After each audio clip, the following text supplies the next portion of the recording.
At the time of crisis in late March, President Hashim Thaçi of the Republic of Kosovo secured a motion of no confidence that toppled the government led by his political opponent, Prime Minister Albin Kurti. The feud between the head of government and head of state followed a dispute over how to respond to the coronavirus outbreak. Yet this seemingly innocent, localized dispute is a front that covers the conflicting interests of the European Union, the United States, and the Republic of Serbia, while setting a dangerous practice for the wider periphery. I'm your host Shirvan and welcome to Caspian Report. Digital life makes things easier, but it also leaves you exposed. NordVPN is an affordable and user-friendly tool that hides your IP and thereby reduces your digital footprint. The app works on mobile devices as well, which comes in handy when traveling. Just go to nordvpn.com/CaspianReport and use the promo code CaspianReport to get a discount on the premium version. The year is 1999 and ethnic conflict erupts at the doorstep of Europe. Albanian fighters belonging to the Kosovo Liberation Army battle for a land of their own in a region then controlled by the Serbian government in Belgrade. The Serbian leader Slobodan Milosevic responds furiously and violently, resulting in mass graves and refugees. At the backdrop, there are allegations of atrocities committed by the ethnic Albanian fighters as well. After many attempts to settle a ceasefire, NATO starts an intense bombing campaign against Serb forces. The result is a handover of Kosovo to the UN administration. But the goal for a sovereign Kosovo never lets up. In 2008, Kosovo declares itself independent from Serbia, and over 100 countries recognize that act. Serbia, however, claims its former province as its own, and the relationship between the two remains hectic. Disagreements range from energy and trade to day-to-day operations. One of the main stumbling points is what to do with the Serb minority within Kosovo. Around 1 in 12 Kosovar is an ethnic Serb, and nearly half of the Serb communities are in the northern part of the country, where they make up about 80% of the population. Despite years of effort towards integration, the Kosovar capital of Pristina still struggles to control the predominantly Serb-populated regions. Then, in 2018, the Kosovar and Serbian governments have a breakthrough. They start discussing the idea of a land swap to bridge the divide. The idea is simple. The Preševo Valley in southern Serbia, where the population is mostly ethnic Albanian, will join Kosovo. In return, Serbia regains ownership over the majority ethnic Serb area of Kosovo in the north. President Thaçi leads the negotiations, and he is ready to sign a deal with his Serbian counterpart that will alter the territorial landscape. But things start unraveling in early 2020 when Kurti takes office as prime minister. The new prime minister strongly opposes the idea of redrawing the border between Kosovo and Serbia along ethnic lines, and insists on keeping 100% tariffs on Serbian trade in place, both ideas being the brainchild of the president.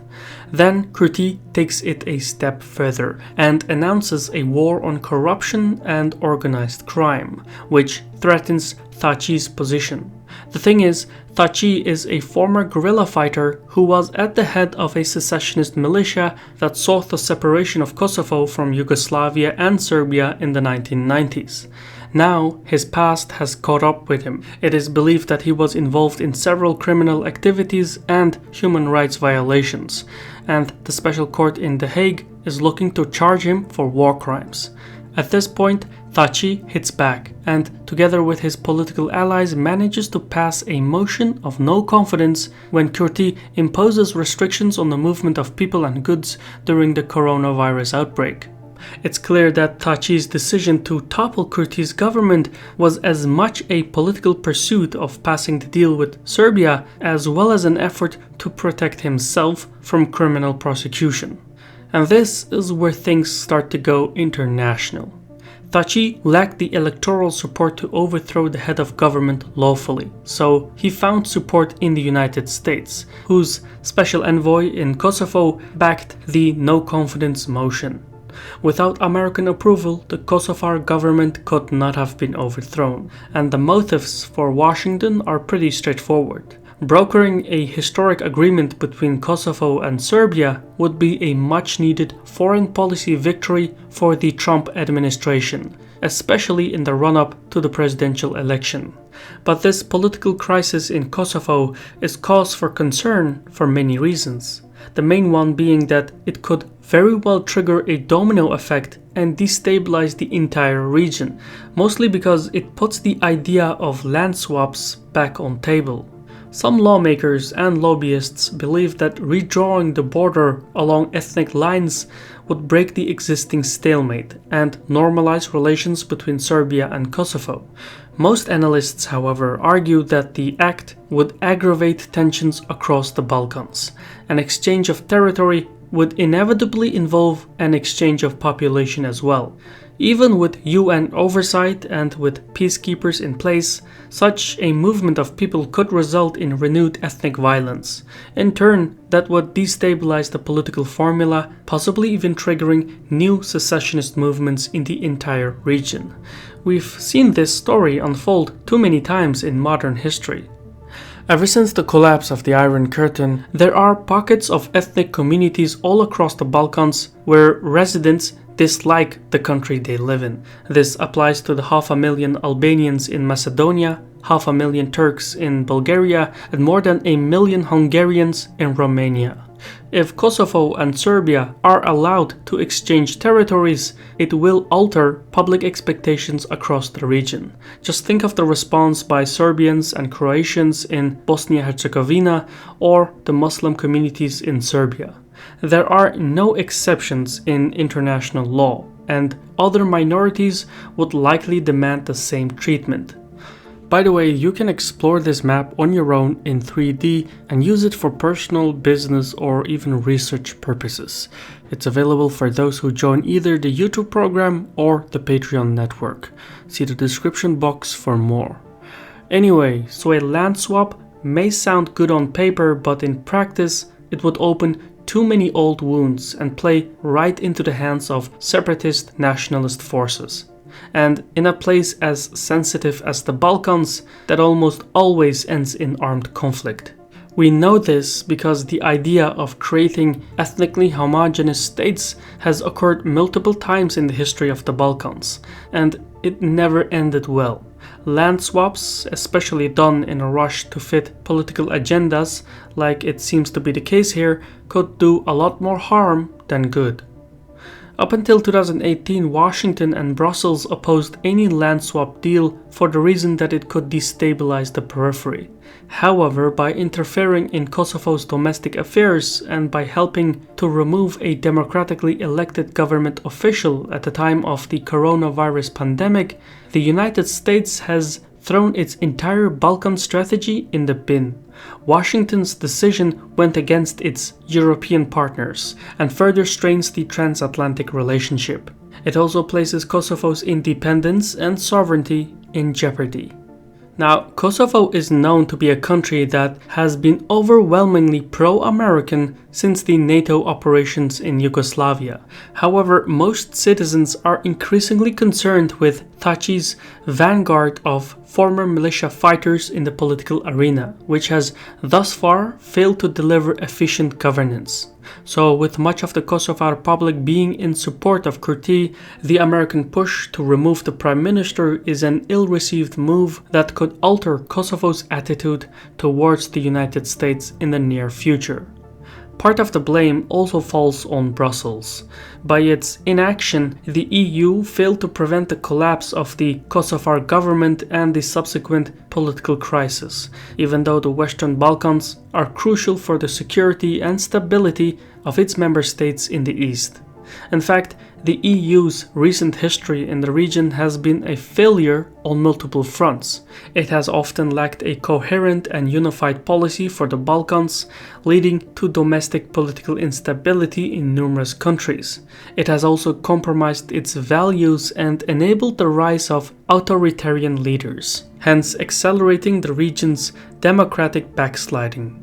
In short, the EU is losing ground in the Balkans, and its removal from the arena could pave the way for new, bigger, and potentially more dangerous external influences. Think of Russian, Turkish, and even Chinese power plays.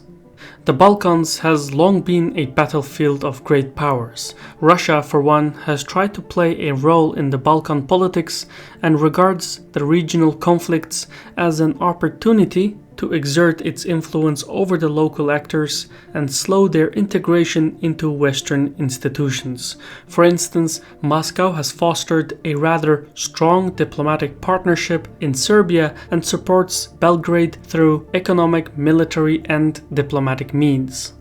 Turkish influence is also noteworthy, particularly in Bosnia-Herzegovina, Albania, Kosovo, and even North Macedonia. Turkish soft power, whether it's in the form of cinema, religion, schooling, or humanitarian aid, is felt across an even wider area.